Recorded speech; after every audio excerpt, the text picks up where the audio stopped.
Long ago, by the edge of a sparkling blue sea, there was a boy. He was not a prince, he was not a soldier, he was not rich or famous.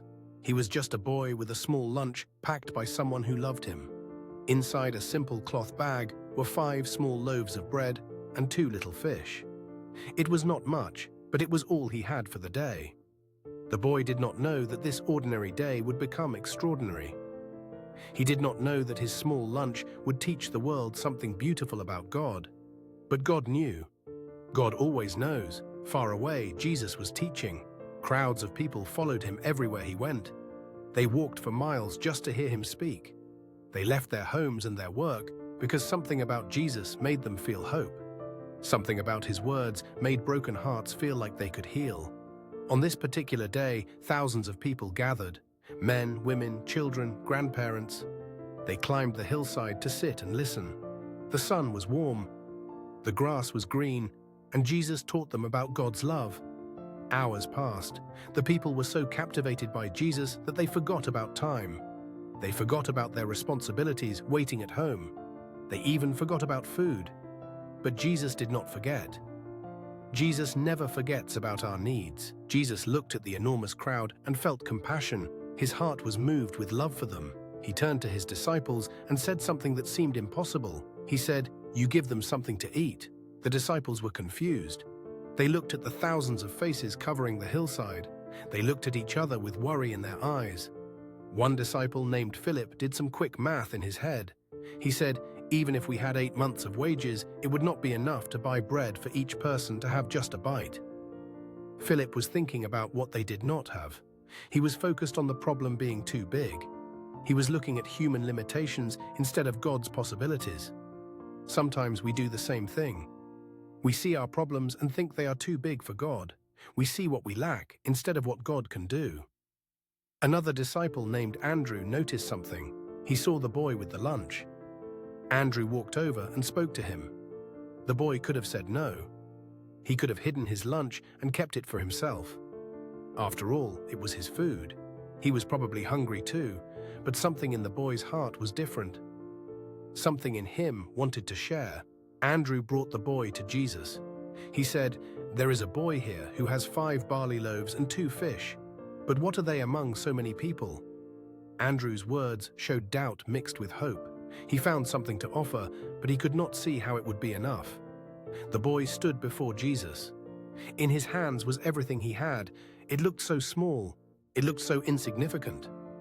Compared to the need of thousands, his lunch seemed like nothing at all. But Jesus did not laugh. Jesus did not send him away. Jesus received the gift with love. This is important to understand. Jesus did not need the boy's lunch. Jesus is God. He could have created food from nothing. He could have multiplied stones into bread. He could have called down manna from heaven like in the days of Moses. But Jesus chose to use what the boy offered. Jesus chose to work through a willing heart. Sometimes we think we have nothing to offer God. We think our gifts are too small. We think our talents are not impressive enough. We think our resources are too limited. We look at what we have and feel embarrassed. But God does not measure the way people measure. God looks at the heart. God can take the smallest offering and do something miraculous. The boy gave everything he had. He did not keep 1 loaf for himself. He did not hold back 1 fish just in case. He trusted completely. This is faith. Faith is giving God everything and trusting him with the outcome. Jesus took the 5 loaves and 2 fish. He looked up to heaven. He gave thanks to God the Father. Then something amazing happened. Jesus began to break the bread. He broke it and broke it and broke it, and the bread kept multiplying. The fish multiplied too. There was more and more and more. The disciples took the food and distributed it to the people.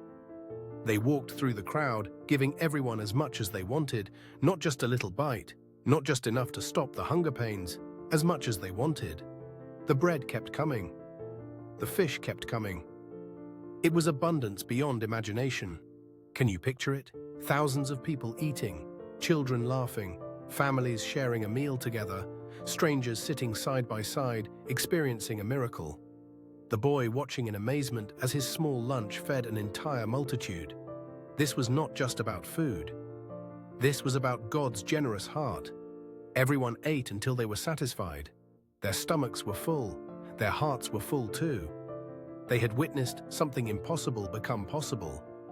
They had seen God's power displayed through a simple act of sharing. But the miracle was not finished. Jesus told his disciples to gather the leftovers so that nothing would be wasted. The disciples went through the crowd with baskets. They collected the remaining pieces of bread and fish. When they were done, they had 12 baskets full of leftovers. Think about that. They started with 5 loaves and 2 fish. They fed over 5,000 people, and they ended with 12 baskets of leftovers. That is more than they started with. God does not just meet our needs. God gives abundantly more than we can ask or imagine. Each disciple got to carry a basket. Each one had physical proof of the miracle. They could not deny what happened. They could not forget. Those baskets were heavy with bread, but they were also heavy with meaning. They were reminders that God provides. They were reminders that nothing is impossible with God. The people were amazed. They had never seen anything like this.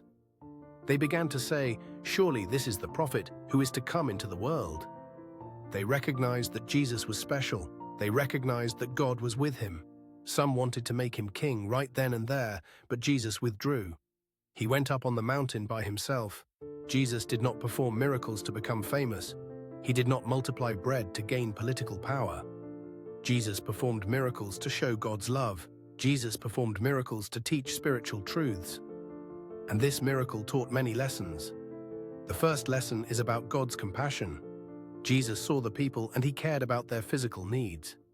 He did not just care about their souls, he cared about their hungry stomachs. God cares about every part of our lives. God cares when we are tired. God cares when we are sick. God cares when we are struggling. God's love is practical and real. The second lesson is about using what we have. The boy could have thought his lunch was too small to matter. He could have stayed silent. He could have eaten alone, but he offered what he had, and God used it. You might think you do not have much to offer. You might think your gifts are ordinary. But when you place them in Jesus' hands, they become extraordinary. Your kindness matters. Your prayers matter. Your small acts of love matter. Give what you have to Jesus and watch what he does. The third lesson is about multiplication. God does not just add. God multiplies. When we give to God, he does not give back the same amount. He gives back more than we can contain. This is true with forgiveness. When we forgive, we receive more peace. This is true with generosity. When we give, we receive more joy. This is true with love. When we love others, our hearts grow bigger. God's mathematics are different from ours. The fourth lesson is about community. Jesus did not feed people individually. He had them sit down in groups. He had the disciples serve them. The miracle happened in community. We need each other. We are meant to share meals together. We are meant to share life together. We are meant to serve one another. When we gather together, we experience God's provision in special ways. The fifth lesson is about thanksgiving. Before Jesus multiplied the bread, he gave thanks. He did not complain about the small amount. He did not focus on what was lacking. He thanked God for what was there. Gratitude unlocks miracles. Gratitude shifts our perspective. Gratitude opens our eyes to see God's goodness. When we thank God for what we have, we position ourselves to receive more. The sixth lesson is about waste. Jesus told the disciples to gather the leftovers. Nothing should be wasted. God's blessings are precious.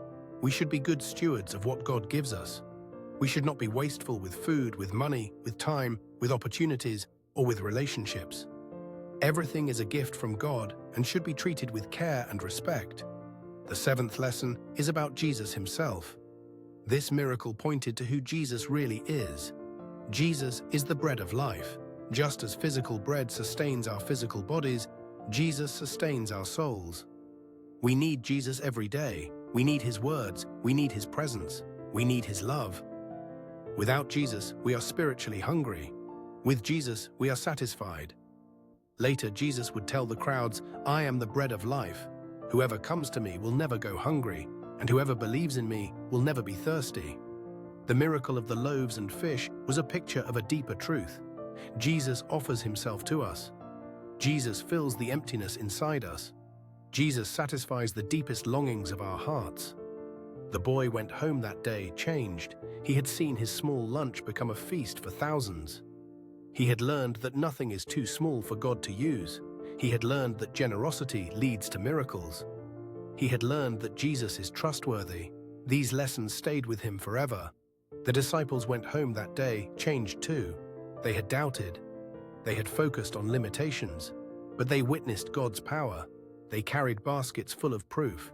Their faith grew stronger. Their understanding of Jesus deepened. They were learning that following Jesus means expecting the impossible. The thousands of people went home that day changed as well. They had experienced God's provision. They had tasted God's abundance. They had seen a glimpse of God's kingdom, where there is enough for everyone, where no one is forgotten, where love is practical and real. This miracle still speaks to us today. We live in a world that often feels lacking. We see poverty, we see hunger, we see needs that seem too big to solve. We can feel overwhelmed. We can feel helpless. We can think our contributions are too small to make a difference. But this story reminds us that God works through ordinary people who offer what they have. You do not need to be rich to make a difference. You do not need to be powerful to change someone's life. You just need to be willing. You just need to offer what you have to Jesus. Maybe you have time. Offer it to Jesus. Maybe you have a listening ear. Offer it to Jesus. Maybe you have a kind word. Offer it to Jesus. Maybe you have a few dollars. Offer it to Jesus. Maybe you have a skill. Offer it to Jesus. Whatever you have, no matter how small it seems, place it in Jesus' hands and watch him multiply it.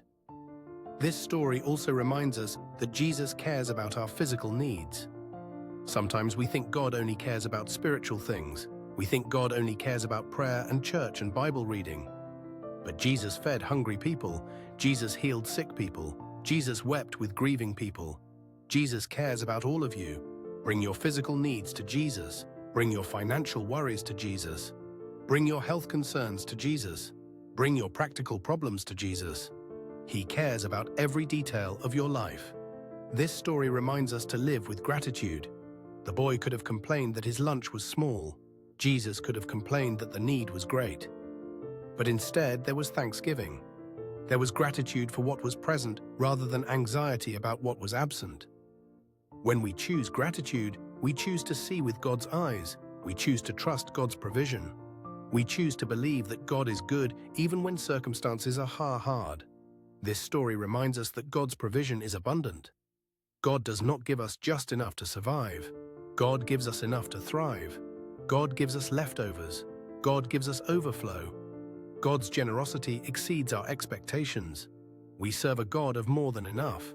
Just like the boy with the lunch, you have something to offer. Just like the hungry crowd, you have needs that only Jesus can meet. Just like the disciples, you are invited to participate in God's miracles. You are part of God's story.